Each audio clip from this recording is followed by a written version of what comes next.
Hello friends, आपका स्वागत है आपके अपने चैनल पर। और आज मैं आपके साथ चर्चा कर रहा हूं कि निफ्टी किस तरीके से अब कल के लिए तैयार है।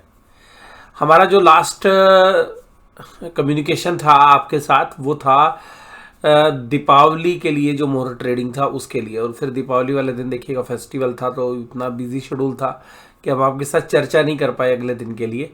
तो अगले दिन बाजार खुले थे, तो उसके बाद जो है अब बाजार उस दिन 82 पॉइंट्स की गिरावट के साथ बंद हुआ। अब बाजार बंद होने के बाद क्या घटनाक्रम बदले हैं वो मैं आपके साथ डिस्कस करता हूँ।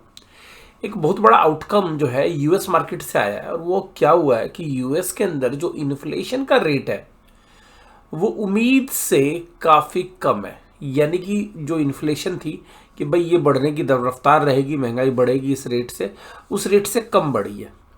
मंथ ऑन मंथ बेसिस पे भी, ईयर ऑन ईयर बेसिस पे भी।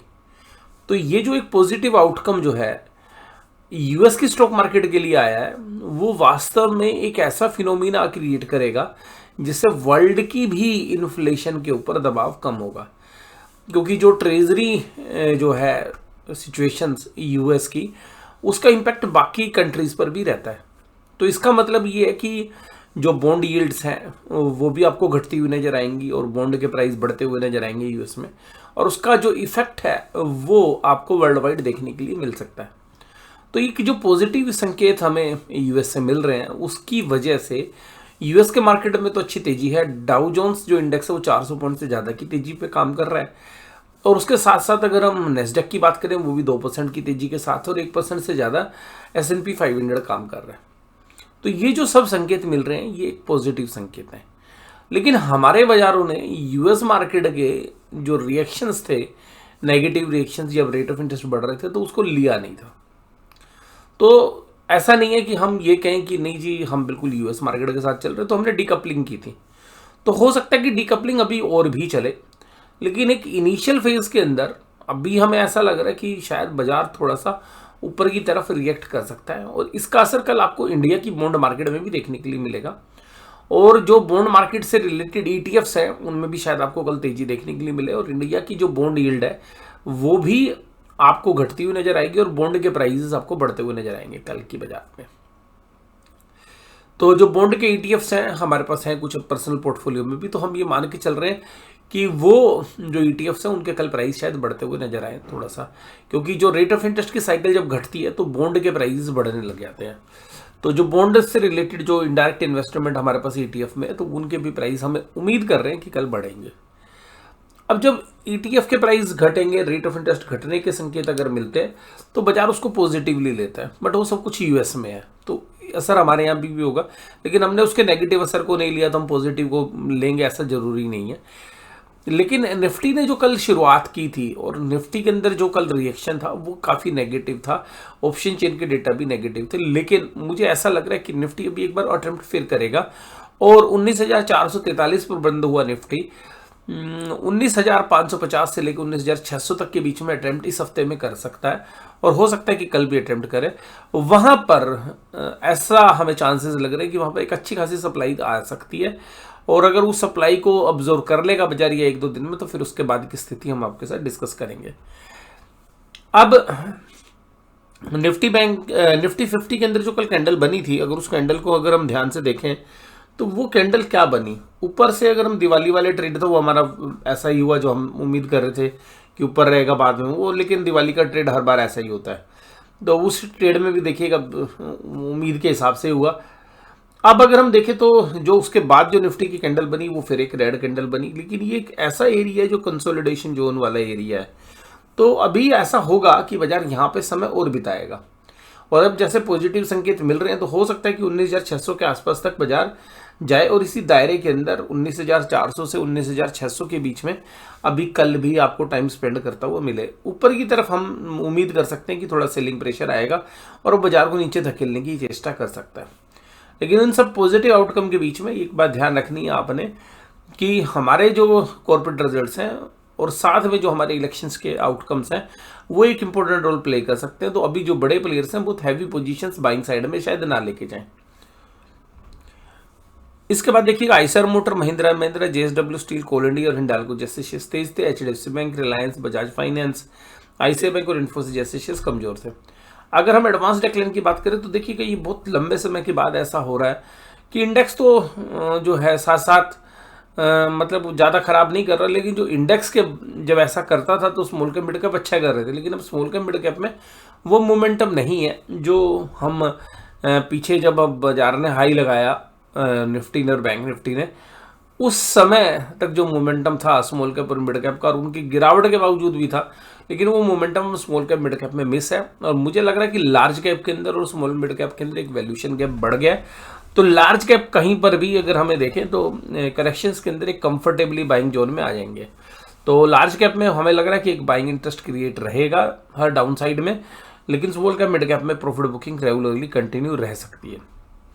कोल इंडिया, आइशर मोटर, हिंडाल्को, भारत पेट्रोलियम, महिंद्रा एंड महिंद्रा जैसे शेयर्स तेजी में थे। कमजोरी कहाँ थी? एसबीआई लाइफ, बजाज फाइनेंस, ग्रासिम, इन्फोसिस और अपोलो हॉस्पिटल जैसे शेयर्स में। अगर हम बात करें निफ्टी बैंक की, तो निफ्टी बैंक क्या कर रहा है? निफ्टी बैंक कह रहा है जी मैं 43891 पर बंद हूँ। और देखिएगा निफ्टी ने कल, निफ्टी बैंक ने एक नीचे का जो लो लगाया था 43,800 तोड़ के 43,700 तोड़ के, तो वहाँ पर लोगों ने बहुत सारे स्टॉप लॉस जो है कट गए। ये समय था 10:15 बजे से लेकर 11:15 बजे के बीच में निफ्टी बैंक में काफ़ी हलचल थी, लेकिन उसके बाद जो है निफ्टी बैंक संभला और मात्र 105 पॉइंट की कमजोरी के साथ काम करता हुआ नजर आया। दीपावली सेशन में हमने बात की थी कि 44,000 को बाजार तोड़ देगा, तो 44,000 वहाँ पे टूटा। अब कल के लिए हमें ऐसा लग रहा है कि बाजार 44,200 के आसपास तक के दायरे कल सुबह मॉर्निंग सेशन में जा सकता है। उसके बाद हो सकता है वहाँ पे एक सेलिंग आ जाए और बाजार पे हमारा जो है एक न्यूट्रल व्यू बना हुआ है। और क्योंकि अगर रेट ऑफ इंटरेस्ट घटते भी हैं तो वो ग्रेजुअली घटेंगे, तो अभी तो नहीं घटेंगे, अगले साल मई से पहले जो है रेट ऑफ इंटरेस्ट घटेंगे नहीं, तो एक बढ़ने की साइकिल बंद हो जाएगी। तो इंडिया में तो देखिए वो साइकिल पिछले दो क्रेडिट पॉलिसी में हमने तो बढ़ाया ही नहीं है, तो हम तो पहले से ही उस जोन में, तो कहीं ना कहीं हमारा बाजार उस चीज़ को लेके चल रहा है। बट यूएस के अंदर अगर जिस तरीके की स्थिति बन रही है, हमारे को निफ्टी बैंक से ज़्यादा निफ्टी के अंदर मजबूती देखने के लिए मिल सकती है। और जो लार्ज कैप आईटी कंपनीज हैं उनके लिए एक सिचुएशन ठीक हो सकती है कि ऐसा लगेगा कि भाई वहाँ पे मंदी नहीं आएगी। अगर यूएस में मंदी नहीं आएगी, रिसेशन नहीं आएगी, तो जो इंडियन आईटी कंपनीज है, टीसीएस, इन्फोसिस, विप्रो और एक्सेल टेक जैसी कंपनियां, टेक महिंद्रा इंक्लूडिंग, तो ऐसी कंपनियां और विप्रो भी है, तो इस तरीके की कंपनियां जो है वो शायद अच्छा करती हुई नजर आए, क्योंकि इनकी फिर दोबारा से उम्मीदें होंगी कि ऑर्डर बुक दोबारा से इंप्रूव हो जाएगी, नए कॉन्ट्रैक्ट्स मिलेंगे। और सबसे खास बात यह है कि यहाँ पर जो आईटी स्पेंडिंग्स हैं यूएस कंपनीज की, वो भी बढ़ती हुई नजर आएंगी आपको, तो वो उन सब का जो बेनिफिट है वो इंडियन आईटी कंपनीज को मिल सकता है। तो कल के लिए हमें लग रहा है कि जो आईटी वाला जो पैक है वो शायद लाइन लाइफ में रह सकता है। निफ्टी बैंक, देखिएगा निफ्टी बैंक ने भी एक बढ़िया वाली कैंडल बनाई, एक हैंगिंग मैन टाइप का पैटर्न बनाया। जनरली ऐसी जो कैंडल्स होती हैं वो एक ट्रेंड रिवर्सल का संकेत देती हैं, लेकिन जिस तरीके से यूएस से खबरें आ रही हैं तो हमें ऐसा लग रहा है कि भाई यहाँ पर बाजार एक बार 44,200 300 के आसपास अटेम्प्ट कर सकता है, वहाँ पर एक सेलिंग प्रेशर आ सकता है। तो 44,000 तो शायद कल एक बार बाजार पार करेगा, और उसके बाद हो सकता है कि आपको सेकेंड हाफ में स्लिप कर जाए वहाँ पे, तो वो देखना पड़ेगा कि वहाँ पे सप्लाई आ रही है या नहीं आ रही है। तो वो उसी समय पर देखना पड़ेगा कि वहाँ पर जो भी सप्लाई आ रही है वो ऑब्जर्व हो रही है या नहीं हो रही है। बट हमें लग रहा है कि यहाँ पर ये एक रेंज है, काफ़ी बड़ी रेंज है, यहाँ पर बाजार जिस तरीके से भी यहाँ कंसोलिडेट करके निकलेगा ऊपर की तरफ तो इस दायरे में फंस जाएगा। तो यहाँ पर हमें लग रहा है कि 44,500 तक बाजार इस हफ्ते के अंदर दिखा सकता है, लेकिन कोई उसके बाद हमें तेजी नहीं लग रही। उसके बाद हमें लग रहा है कि बाजार वहाँ पे अटक जाएगा, फिर बाजार जो है स्लिप करने की तैयारी कर सकता है उसके नेक्स्ट वीक में। तो अभी हमारा जो आउटलुक है वो यही है कि बाजार तेजी की तरफ बढ़ेगा तो सही, बट वो एक सेलिंग अपॉर्चुनिटीज होगी। तो मंदी के संकेत अभी नहीं है, बट तेजी के जो संकेत हैं, बट वहाँ पर हमें उम्मीद है कि एक अच्छी खासी सप्लाई आएगी। और लार्ज कैप बैंक्स के अंदर भी कोई रिजल्ट की परफॉर्मेंस ऐसी नहीं है कि बहुत सुपर डुपर रही हो। हालांकि दीपावली वाला जो सीजन था वो अगले क्वार्टरली रिजल्ट्स में आएगा, तो इस समय पर जो है जो स्पेंडिंग्स हैं वो बढ़ती हैं, तो जो लेंडिंग्स हैं वो भी बैंकों की बढ़ती है, तो उससे बैंकों को काफ़ी उम्मीदें हैं। तो वो ग्रोथ के जो फिगर्स हैं उसकी वजह से हमें ऐसा लग रहा है कि बैंक निफ्टी शायद ज़्यादा गिरे भी ना, ज़्यादा चले ना तो ज़्यादा गिरे भी ना, तो एक कंसोलिडेशन का दौर जो है रहेगा। तो यहाँ से 2 से 3% के आसपास की बैंक निफ्टी में तेजी भी हाल फिलहाल में देखने के लिए मिल सकती है। लेकिन वो सब कुछ अब इंटरनेशनल मूड माहौल पर निर्भर करती है। लेकिन वहाँ पर हमें ये नहीं लग रहा है कि वहाँ से फिर कोई एक बहुत बड़ी बाइंग अपॉर्चुनिटीज़ है। ट्रेडर्स के लिए अपॉर्चुनिटीज़ हैं कि ट्रेडर्स वहाँ पर जो है अपना जो प्रॉफिट इन्होंने नीचे से बनाया होगा वहाँ पे अपने सौदे जो है काटते हुए नजर आएंगे। तो कल हमें लगता है कि 44,200 तक के आसपास के दायरे हो सकते हैं। नीचे की तरफ अगर हम बात करें तो 43,500 एक अच्छी सपोर्ट है। तो 43,500 से 44,200 के बीच का दायरा हमें लगता है। ऊपर की तरफ थोड़ा सा स्कोप और बनता है, नीचे की तरफ हमें लगता है कि 43,500 इतनी जल्दी अभी टूटने वाला नहीं है। और कल किन शेयर्स में तेजी थी? तो PNB, AU small finance bank, federal bank, bank of Baroda, IndusInd bank जैसे शेयर्स तेजी में थे। वहीं पर HDFC bank, ICI bank, axis और कोटक महिंद्रा बैंक कमजोर थे। और देखिएगा, मुझे पर्सनली ऐसा लग रहा है कि जो पीएसयू बैंक्स में जो स्टोरी प्ले हो रही है वो उतना शायद कारगर नहीं है। और पीएसयू बैंक्स के अंदर बहुत सारे एनालिसिस बोल रहे हैं अभी बहुत अपॉर्चुनिटी है, बहुत अपॉर्चुनिटीज है, बट मुझे नहीं लगता ये केवल और केवल पीएसयू बैंक्स के अंदर, अदर देन एसबीआई, ज़्यादातर जो इन्वेस्टर्स हैं या ट्रेडर्स हैं, आपको 6 महीने बाद पता चलेगा ये शायद फंसते हुए ही नजर आएंगे। 13 नवंबर को 1244 करोड़ की जो है एफआईज ने जो है सेलिंग करी है, 830 करोड़ की डीआईज ने बाइंग की है। लेकिन एफआईज ने अपने जो स्टॉक्स के इंडेक्स फ्यूचर्स हैं वो काटे हैं। इसके अलावा जो है स्टॉक फ्यूचर्स के अंदर थोड़ी सी सेलिंग की है, तो डेटा मिला जुला है। इसके अलावा 18,000 करोड़ की जो है इंडेक्स ऑप्शंस में सेलिंग है। तो इंडेक्स ऑप्शंस में लगातार सेलिंग एफआईआईज कर रहे हैं। तो जनरली आज की डेट में in the money call options भी जो है इंडेक्स ऑप्शंस में बेची जा रही हैं। जैसे पिछले महीने हमने देखा कि आपको एफआईज के जो डेटा था वो फ्यूचर्स में कुछ नहीं नजर आए, लेकिन एफआईज ने इंडेक्स में इन द मनी कॉल्स बेच रखी थी जिनको बाद में कवर किया उन्होंने। तो वो जबरदस्त प्रॉफिट जो है क्रिएट किया था। तो फ्यूचर्स बेचने की जगह FIIs in the money calls बेचना पसंद कर रहे हैं। तो एक जो स्ट्रेटेजी है जो चेंज हुई है बड़े प्लेयर्स की, वो हमें देखने के लिए मिल रही है।